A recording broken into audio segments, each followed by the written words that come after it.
আজকের একটি ভিডিও নিয়ে এলাম। এই ভিডিওর বিষয়বস্তু হচ্ছে যে আমাদের পরিবেশকে যে পদার্থ বা গ্যাস ক্ষতি করে তার মধ্যে অন্যতম একটি গ্যাসটি নিয়ে আলোচনা শুরু করা যাক। নাইট্রাস অক্সাইড রাসায়নিক সংকেত হলো N2। এটি একটি বর্ণহীন হালকা মিষ্টি গন্ধযুক্ত গ্যাস, যা সাধারণত লাফিং গ্যাস নামে পরিচিত। এটি নাইট্রোজেনের একটি অক্সাইড যার সূত্র হলো N2O। এটি হালকা মিষ্টি গন্ধযুক্ত অদাহ্য গ্যাস। তাহলে এবারে কি করে এটি পরিবেশের ক্ষতি করছে? এটি বায়ু দূষক গ্যাস। এই গ্যাস ছড়ানোর ফলে লাফিং গ্যাস যা পরিবেশকে ক্ষতি করে। এই ধরুন একটা সুগন্ধি, যাকে ঘরে সুগন্ধি রুম ফ্রেশনার বা স্প্রে করলে ঘরের বায়ু দূষিত হয়। তখন কি করতে হয়? ঘরের সব জানালা দরজা খুলে রাখলে সেই দূষিত বাতাস বেরিয়ে যায়, ফলে ঘর আবার বিশুদ্ধ বাতাসে ভরে ওঠে। আলোচ্য বিষয় নাইট্রোজেন অক্সাইডের অন্য নাম হচ্ছে ডাইনাইট্রোজেন অক্সাইড, ডাইনাইট্রোজেন মনোক্সাইড। এই গ্যাসটির বিশেষ বৈশিষ্ট্যগুলি হল বর্ণহীন গন্ধ ও স্বাদ, হালকা মিষ্টি গন্ধযুক্ত, দাহ্য অদাহ্য। রাসায়নিক সূত্র হল N2O। এর অর্থাৎ নাইট্রাস অক্সাইডের রাসায়নিক সূত্র N2। এর অণুতে দুটি নাইট্রোজেন পরমাণু ও একটি অক্সিজেন পরমাণু দিয়ে গঠিত হয়। এই নাইট্রাস অক্সাইড N2O হলো একটি গ্রিন হাউস গ্যাস। এই গ্রিন হাউস গ্যাসটি বায়ুতে অনেক দিন ধরে থাকতে পারে। এই বায়ুতে থাকলে বায়ুর পদার্থ ওজোন স্তর ক্ষয় করে বা ওজোন স্তর ক্ষয়কারী গ্যাসও বলা যেতে পারে। আর এটি বায়ুতে দীর্ঘ সময় ধরে থাকলে O3 যে কি ওজোন স্তর সেটাকে নষ্ট করছে, ফলে সূর্যের অতিবেগুনি রশ্মি পৃথিবীতে এসে পৌঁছচ্ছে এবং মানুষের ক্ষতি করছে। আর হতে পারে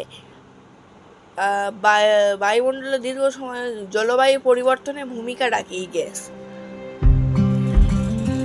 এই গ্যাস অর্থাৎ নাইট্রাস অক্সাইড N2O বায়ুকে দূষিত করে এবং এর উৎপত্তি অর্থাৎ উৎস হচ্ছে আমাদের ফসল বা শস্য উৎপাদনে যে রাসায়নিক কীটনাশক বা সার ব্যবহার এর ফলে বা জ্বালানি পোড়ানো ফলে, জীবাশ্ম জ্বালানি পোড়ানোর ফলে এটি নাইট্রাস অক্সাইড বায়ুকে দূষিত করার জন্য উৎপত্তি হচ্ছে। এবার প্রশ্ন হচ্ছে, কেন নাইট্রাস অক্সাইড বায়ু দূষক গ্যাস? নাইট্রাস অক্সাইডকে বায়ু দূষক বলা যাওয়ার অনেকগুলি কারণ থাকে। তার মধ্যে 3টি কারণ আজকের তুলে ধরা যাক। এই 3টি কারণগুলি বলা যাক। Number 1, green house gas. Nitrous oxide একটি শক্তিশালী green house gas. Nitrous oxide, যা কার্বন ডাই অক্সাইড CO2 এর থেকে 300 গুণ বেশি কার্যকরভাবে তাপ ধরে রাখতে পারে। এর ফলে পৃথিবীর তাপমাত্রা বৃদ্ধি পায় এবং জলবায়ু পরিবর্তন ঘটে। নাম্বার 2, ওজোন স্তর ক্ষয়। নাইট্রাস অক্সাইড বাতাসে O3 ওজোন স্তরকে ক্ষয় করে, বিশেষ করে স্ট্র্যাটোস্ফিয়ার। ওজোন স্তর সূর্যের ক্ষতিকারক অতিবেগুনি রশ্মি থেকে আমাদের রক্ষা করে এবং এর ক্ষয়ের ফলে সূর্যের অতি বিকিরণ আমাদের ভূপৃষ্ঠে এসে পৌঁছে, যা মানুষের স্বাস্থ্য ও পরিবেশের পক্ষে ক্ষতিকারক। নাম্বার 3, এর উৎস কোথা থেকে হচ্ছে, যার ফলে আমরা কমালে, যেখান থেকে উৎস হচ্ছে তার ব্যবহার কমালে আমরা আমাদের ওজোন স্তরকে রক্ষা করতে পারব। কৃষি জমিতে নাইট্রোজেন সার ব্যবহার করা হলে তা বাতাসে অতিরিক্ত পরিমাণে নাইট্রাস অক্সাইড N2O বাতাসে নির্গত করে। শিল্প কারখানা, যানবাহন থেকে জীবাশ্ম জ্বালানির দহনের ফলে বাতাসে প্রচুর পরিমাণে নাইট্রাস অক্সাইড নির্গত হয়।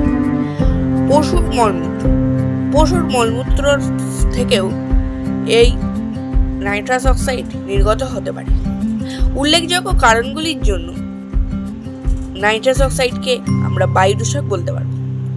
তো বন্ধুরা, আজকের এইটুখানি, আবার দেখা হচ্ছে কালকের। যদি ভিডিওটি বুঝতে কোনো অসুবিধা হয় তাহলে কমেন্টে জানাতে পারে এবং চ্যানেলটি লাইক, কমেন্ট অ্যান্ড সাবস্ক্রাইব করতে ভুলবেন না। ধন্যবাদ।